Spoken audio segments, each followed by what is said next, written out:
Irmãos e irmãs, poderíamos dar como título a essa conversa do padre, um pai pródigo e amoroso. Vamos repetir?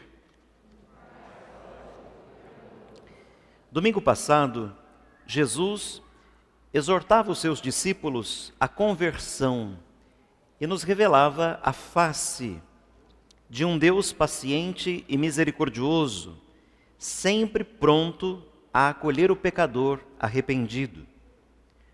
O Evangelho de hoje aprofunda o tema da misericórdia divina que nos chama à conversão. Domingo passado, mas especialmente na quarta-feira de cinzas, eu gastava aqui uma prosa para reforçar a característica da mudança de mentalidade que implica a conversão. Mas, na verdade, na Bíblia, há duas palavras, há duas ideias sobre conversão. A primeira é essa mesmo, uma mudança de mentalidade. É mudar o pensamento, como se vê, o como se age. E a segunda é uma mudança de direção. Então, mudança de mentalidade, mudança de direção no caminho. Isso implica conversão na Bíblia. São Lucas reúne no capítulo 15 do seu Evangelho 3 parábolas da misericórdia. A ovelha perdida, a moeda perdida e o filho perdido, ou o filho pródigo. Ouvimos hoje apenas essa terceira, a do filho, daquele pai que tinha 2 filhos.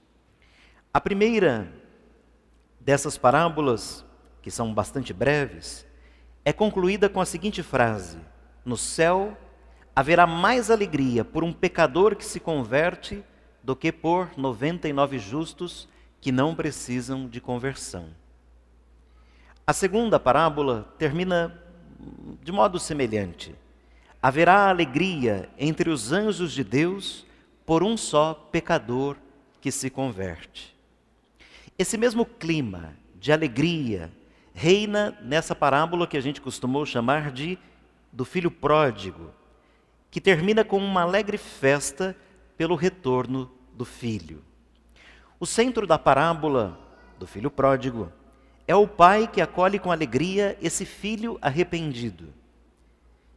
É bom que a gente preste atenção nos personagens envolvidos na parábola, no que cada um faz, no que cada um diz. No ponto de partida dessa parábola está Jesus no centro da atenção. De um lado, temos os cobradores de impostos, os pecadores públicos, aqueles que procuram Jesus para escutá-lo. Do outro lado, estão os fariseus e os mestres da lei, gente religiosa tida como íntegra, mas esses desprezavam os pecadores. Eles não vêm para ouvir Jesus, vêm para criticá-lo. Esse homem acolhe os pecadores e toma refeição com eles. No ano 2019, se não tivesse enganado, em setembro, o Papa Francisco dizia que em toda igreja seria tão bom se a gente pudesse pôr essa placa lá na frente. Aqui se acolhe os pecadores e se toma refeição com eles. Porque todos nós somos pecadores. Todos nós somos necessitados da misericórdia do Senhor. E todos nós somos acolhidos com alegria na casa para a festa do Pai, para a festa fraterna. A parábola que Jesus conta é, portanto, uma resposta a essas críticas dos escribas e dos fariseus e também uma lição para nós, que hoje estamos ouvindo a palavra de Deus. Vamos, repito a ideia, prestar atenção nas personagens, prestar atenção ao que elas dizem e ao que elas fazem. A primeira personagem é o pai da parábola. Os seus gestos e as suas palavras representam aquele pai misericordioso que foi revelado por Jesus no domingo passado. O filho mais novo representa os publicanos e os pecadores, aqueles que se aproximam de Jesus para ouvi-lo e serem acolhidos por ele. O filho reconhece o seu pecado e volta para pedir perdão. Pai, eu pequei contra Deus e contra ti. Eu já não mereço ser chamado teu filho. E a terceira personagem, talvez uma das personagens mais horríveis da Bíblia, é o irmão mais velho, que representa os fariseus e os mestres da lei, que representa um pouco o espírito do Antigo Testamento legalista. Ele se afasta do irmão pecador, ele não reconhece o irmão como seu próprio irmão, ele se nega a participar da festa preparada pelo pai.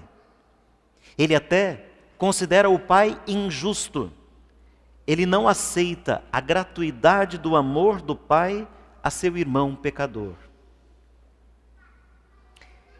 Eu fiquei com a impressão, mais uma vez meditando a palavra, lendo, me preparando, que o amor não é justo mesmo. Um amor justo não é amor. Nessa justiça retributiva como a gente se acostumou. Não é. Mas entendam, por favor, né? Que o amor não é justo porque ama e perdoa, não quem mereça, mas quem precisa. E a gente vive por aí dizendo uma frasezinha e eu acho que a gente não acredita muito nela, embora ela revele quase que o cerne do Evangelho, né? Me ame quando eu menos merecer, porque é quando eu mais preciso. Não tem essa frase por aí? Ela é tão verdadeira. Não há merecimento no amor. Ama porque ama. Ponto. Sem delongas, sem explicação. Mas de todo modo, aquele irmão não aceita a gratuidade do pai para com o seu irmão pecador. Ele pensa ao modo dos fariseus e dos mestres da lei, que se julgavam justos e merecedores de recompensa. Se o pai fosse justo, lhe daria pelo menos um cabrito, ainda que se fosse hoje está um pouquinho mais caro, né? Para festejar com os seus amigos. Mas também fiquei pensando hoje, talvez por primeira vez, será que esse moço tinha amigos?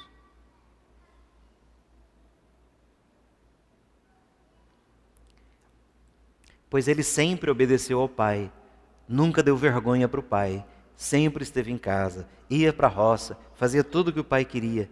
E diz ele, esse teu filho, entretanto, gastou a sua herança com as prostitutas. Bom, é horrível, não é? E o bom de a gente saber que nós temos um pouco dele, todo mundo tem um pouco dele dentro de si, nas suas atitudes. A atitude do pai dessa parábola é admirável. Quando o filho mais novo pede a parte da herança e rompe com a família, o pai o atende sem repreendê-lo.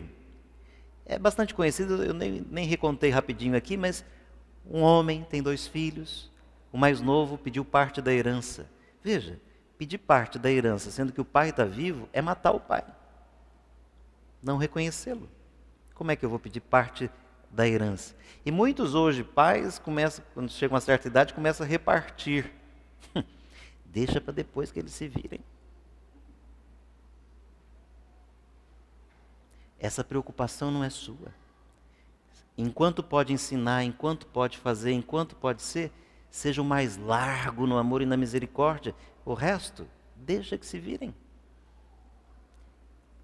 A gente que aprenda a ser fraterno ou não. Esse é só um conselho para quem já está fazendo antes as coisas que pode deixar para depois. Esse menino queria matar o pai, no sentido de, não reconheço, não quero essa casa, quero uma vida livre, sem regras. E o pai, silenciado, mas acredito que ferido de amor, dá a parte da herança. Né? Vendeu uma casinha que tinha, vendeu o sitinho que tinha, separou ali, tal, vai. Enquanto esse menino tinha dinheiro e tinha esse início, um pouco de euforia por ter conquistado uma liberdade de estar fora da casa do pai, ele tinha sensações, prazeres, amigos. O dinheiro começou a acabar e os amigos foram escasseando. Chegou um momento que não tinha mais dinheiro e antes de não ter mais dinheiro já não tinha mais amigos. Não tinha amigos. tinha aproveitadores, gente circunstancialmente presente. E ele então vai para o fundo do poço. E interessante, meio parecido com o Brasil, no fundo do poço tinha um alçapão, mais para fundo ainda. Porque tem hora que a gente acha que não tem mais para onde descer, desce, né? Desceu mais um pouco. E o único trabalho que ele conseguiu seria ali de cuidar de porcos, e nem a lavagem ele podia usufruir. Foi nessa hora, aqui começa a chave girar. Foi nessa hora que ele fez uma outra viagem. Ele fez uma viagem para si. Ele caiu em si. Ele se deu conta. E nessa hora, ele começa a mudar de mentalidade.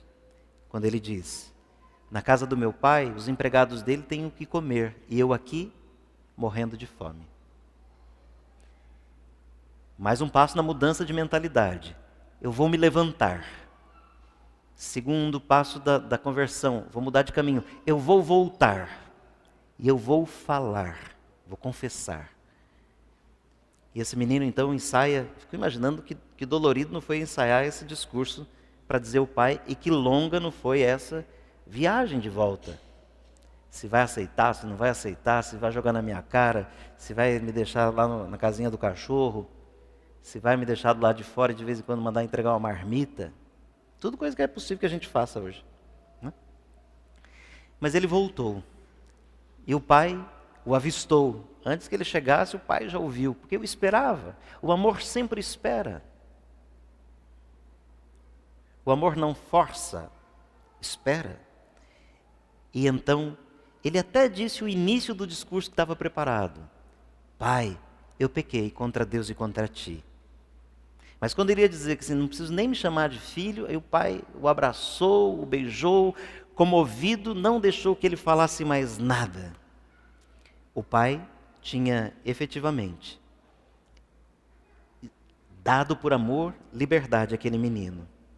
E quando ele volta, esse pai o cobre de beijos, abraços, não o repreende, não lhe fala nada, não reza as regras novas da casa, nada. O pai o ama, o pai o perdoa, não falando, agindo. O pai o acolhe. Os seus gestos dizem tudo. E ele manda que tragam a dignidade do seu filho de volta. O pecado fere a nossa dignidade. O pecado mata a nossa liberdade. O pecado mata a nossa intimidade com Deus, com os outros e até com a gente mesmo. E como é que esse pai devolve a dignidade ao filho? Dá a ele a melhor túnica, anel no dedo, sandálias nos pés e uma festa para a família e para os vizinhos. Uma festa. Vai ter festa, porque há mais alegria no céu por um pecador convertido, arrependido, que por 99 justos que não precisam de conversão. E o que acontece? O filho mais velho não quis entrar na festa.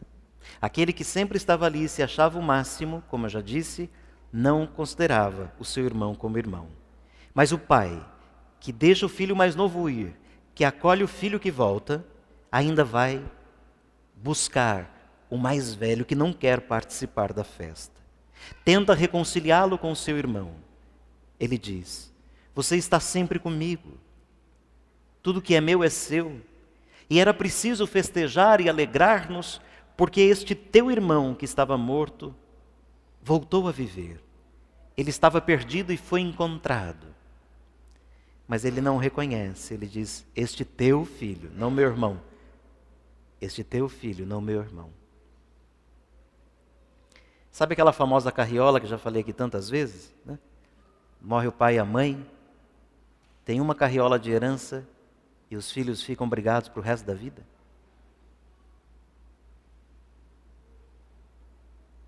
Eu sei que existe carriola de lata, existe carriola de prata e existe carriola de ouro. Não precisa me lembrar. Tem carriola de todo tipo. Mas veja, a gente olha para o Cristo, para Deus, para a vida, para a fonte, ou a gente olha para aquilo que esgota, divide, separa, destrói. A carriola pela qual você briga não vai te levar para o céu. Pode ter certeza. E nem você vai levá-la para o céu.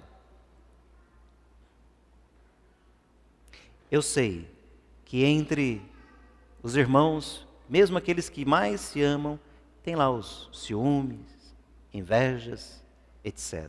Quanto pai hoje sofre quando tem 2, 3 filhos, porque precisa fazer matematicamente uma conta na hora de dar presente para um, porque vai ter que dar matematicamente semelhante ao outro.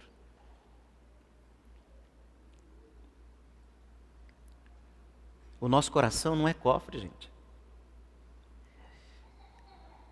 E entre as pessoas e as coisas, será que não seria melhor a gente abraçar as pessoas e usar as coisas?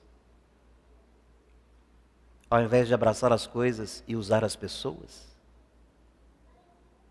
Será que não está na hora de você estender a mão ao seu irmão, irmã, ou fazer com que a paz volte a reinar na família, porque aquela carriola foi só bezerro de ouro, ou seja, causa de contenda, de desunião? A parábola do filho pródigo ou do pai amoroso nos ensina a pedir perdão pelos nossos pecados e a perdoar os nossos irmãos que pecam. São Paulo, o apóstolo, na segunda leitura da segunda carta aos Coríntios, diz que em Cristo somos novos, o que era velho passou. Olha que cena bonita da primeira leitura, quando Josué, que substitui Moisés, entra na terra com o povo hebreu, e eles que tinham sempre se alimentado por 40 longos anos no deserto com o maná, um alimento frágil para o dia, eles então celebram a primeira Páscoa na terra que Deus tinha prometido, com os frutos da terra que Deus tinha dado. Porque foram, de algum modo, fiéis ao Deus que é sempre fiel, puderam celebrar. O que era velho em Cristo passou, tudo agora é novo. E o fundamental é estar em Cristo. Por meio de Cristo, que morreu pelos nossos pecados, Deus abriu o seu coração para a reconciliação de todas as pessoas. Precisamos buscar a reconciliação. Volta para casa. Reconheça o seu pecado. Não tem discurso te esperando. Tem o abraço da misericórdia do Pai. Volta para casa. Paulo diz aos Coríntios, Padre Sandro diz aos prudentinos, em nome de Cristo, suplicamos, deixem-se reconciliar com Deus. Reconciliem-se com Deus. Reconciliem-se com Deus. Reconciliem-se com Deus. Reconciliem-se com Deus. Reconciliem-se com Deus. Reconciliem-se com Deus. Reconciliem-se com Deus. Reconciliem-se com Deus. Reconciliem-se com Deus. Em nome de Cristo, reconciliem-se com Deus. Não seja amigo do seu pecado. Não seja amigo daquilo que tem tirado a sua paz interior, na família, no trabalho. A gente não diz que o melhor travesseiro é uma consciência em paz? E até quando você vai ficar deitando nesse espinheiro? Reconcilie-se com Deus. Busquem a Deus. Esse é o momento favorável, o tempo oportuno. A Quaresma é o tempo para a gente se reconciliar com Deus e com os irmãos. Busquem o sacramento da reconciliação, da confissão. Não importa quanto tempo faz, não importa por onde você andou, não importa o que você fez. O que importa é que você não fique mais longe do abraço, da misericórdia do Pai. Vai ter festa quando você voltar. Volta. Louvado seja nosso Senhor Jesus Cristo.